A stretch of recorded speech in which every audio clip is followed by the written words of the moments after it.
Adventure and Pipeman on W4CY Radio.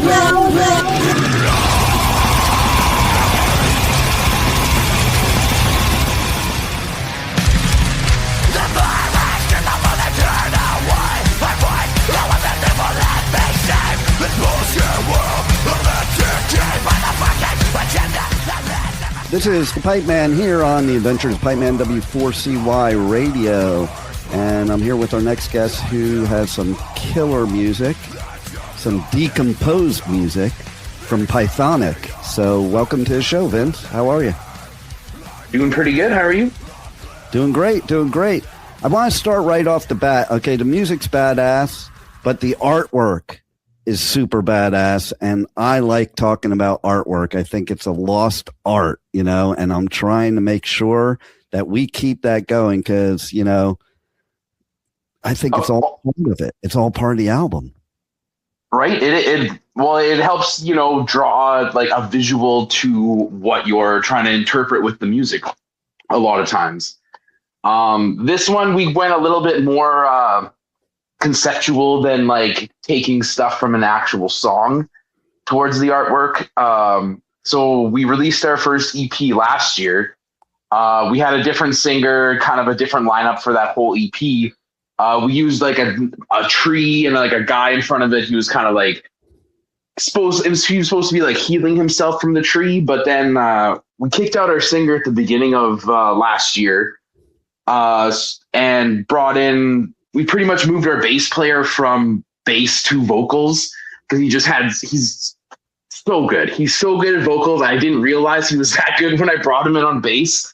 Nice. And so we ended up going like a lot more of like a death metal approach with like vocals and just like the sound, the way everything's been evolving. So I'm like, it'd be really cool to take that original tree. And if we're doing these same original song, like the same 5 songs, just redone with new style, rewritten, we took that tree and just decomposed it. Like I got the same artist.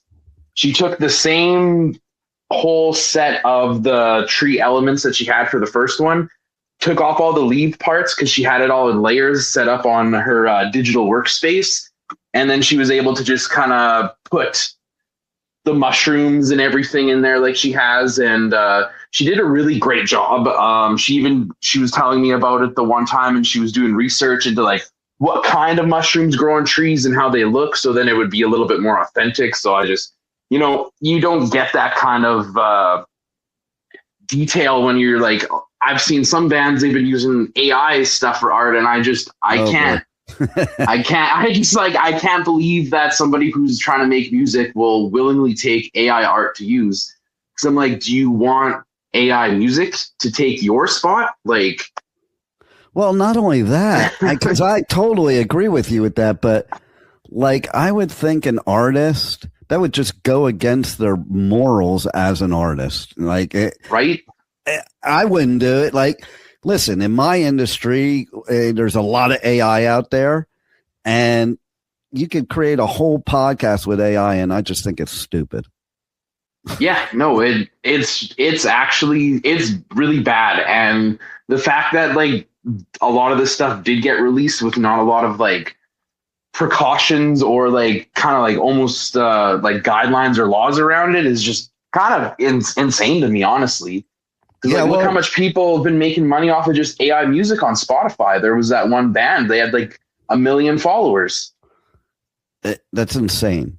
Yeah, you know, the fact of the matter is the reason they give us this AI, which most people don't realize, is so we can train it. These big corporations don't have to pay anything in research and development because we're doing it for them for free.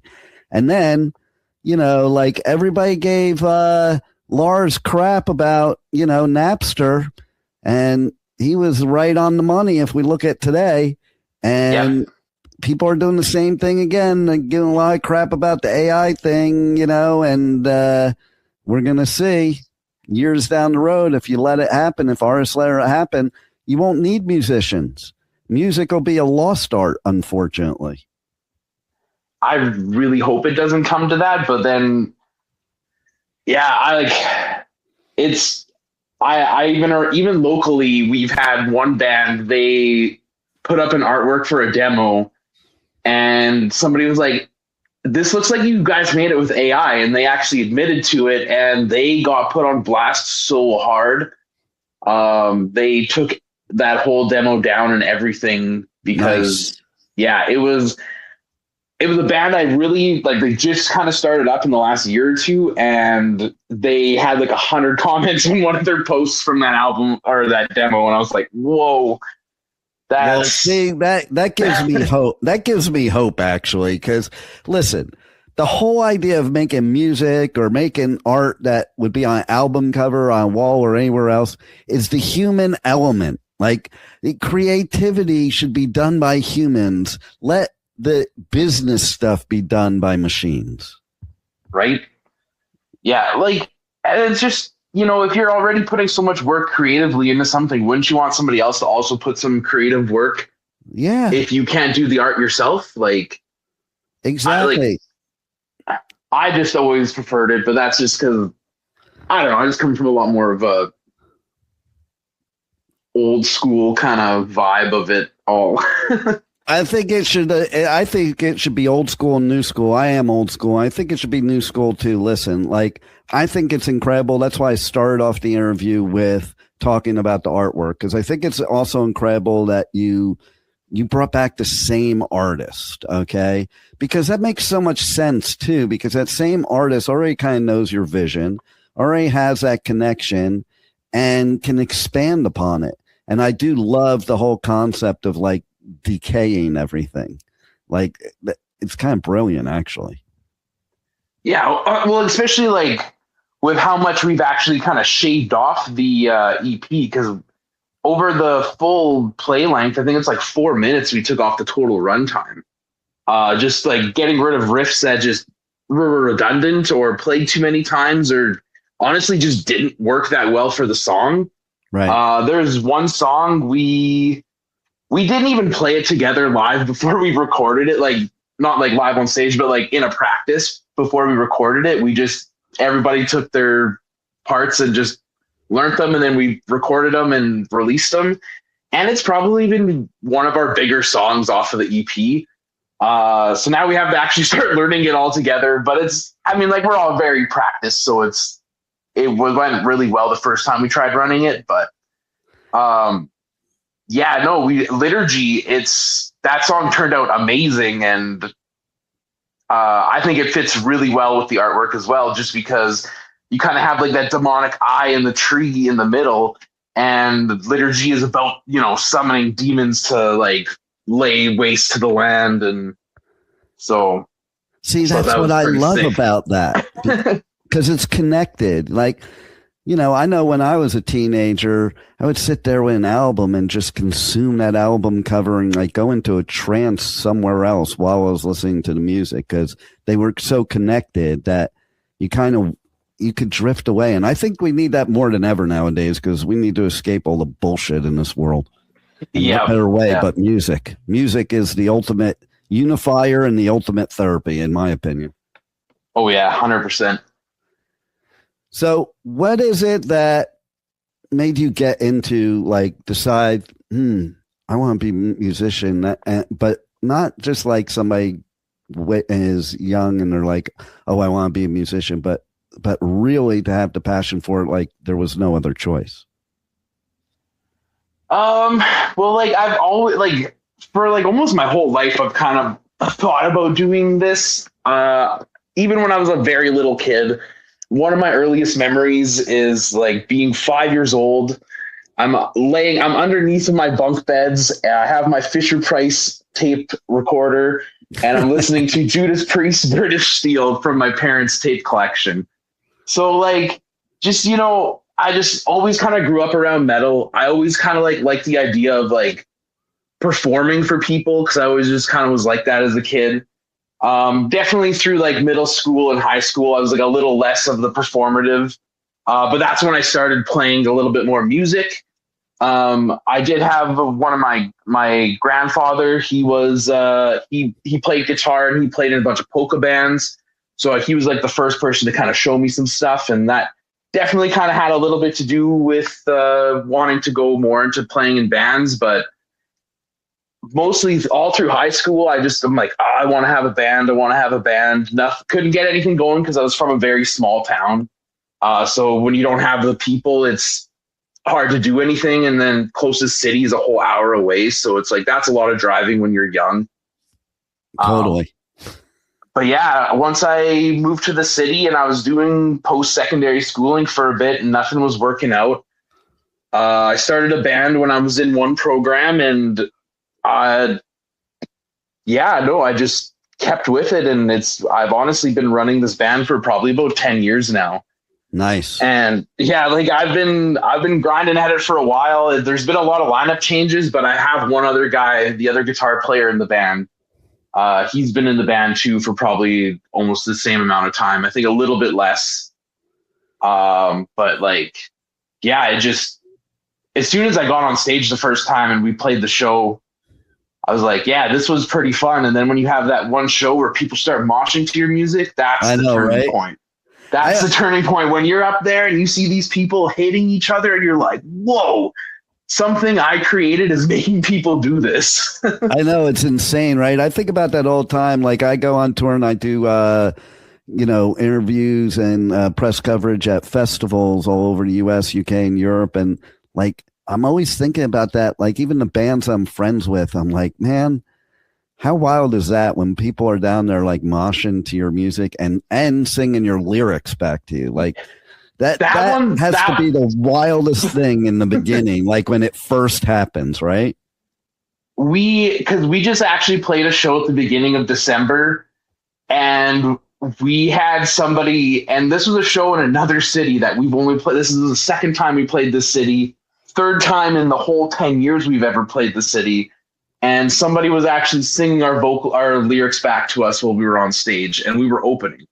I was like, what? Right? It's like gotta be the weirdest and the most cool feeling, like that first time it happens too, because it kind of blows your mind, right? Well, it's like, yeah, somebody actually listened to these songs long enough to actually know the lyrics. Because I'm like, I know, right? I never put the lyrics out anywhere yet, so I'm like, nobody is able to just read them and know them. Like they had to listen to the song. Well, and that's the thing. Like, people that are like my kids and stuff don't always say like, Dad, how you know all the lyrics to all these songs? I'm like, well, because I listened to them probably like 20 million times in a row, and yeah. I wasn't in that track mentality. It was more like, let me just consume it as much as I can. And, the whole idea of skipping in the middle of a song is so foreign to me. Yeah. Well, see, that's what I like about records. Yeah, exactly. Like vinyl, that's probably my favorite way to listen. If I had like a good record player, the ones I have they're okay, but they're not nothing amazing. But like, that's definitely my favorite way to consume, because you just put it on, it starts the first track, you listen to the whole thing, you flip it over, you listen to the rest of it, and you get the full everything from the album. Because a lot of times, like, people don't realize, yeah, there's the singles, but like people release albums and they put them in orders to listen to in that particular order, because they're supposed to flow really nicely. And I feel like a lot of people get lost at that. They don't realize that's what you're supposed to be doing. A whole album's like watching a movie. It's, you listen to it front to back, not just the song you want. No doubt. And then there's like cool little things in there, like I remember back when I was a kid, I would buy all the Beatles albums because I wanted to find all the hidden clues of why Paul McCartney was dead. Which was a big thing they did back in like a 1969 radio show. And it, like, to this day, there's people out there that still think Paul McCartney's dead and this is a fake. Yeah. And I think, like stuff like that made it cool and fun too. But also, like, imagine listening to Dark Side of the Moon without listening to the whole album. Or 2112 without listening to the whole album. Right. So tell us how people can reach out to you guys on socials, get not only the new EP, but any of your other merch or the first one, and, you know, where they can check out your tour dates, all that good stuff. Merch, we run mostly through Bandcamp at the moment, so you can pick up shirts and all other kind of goodies on there. Most of our show dates we're mostly just posting on like our Facebook and Instagram, social media and whatnot.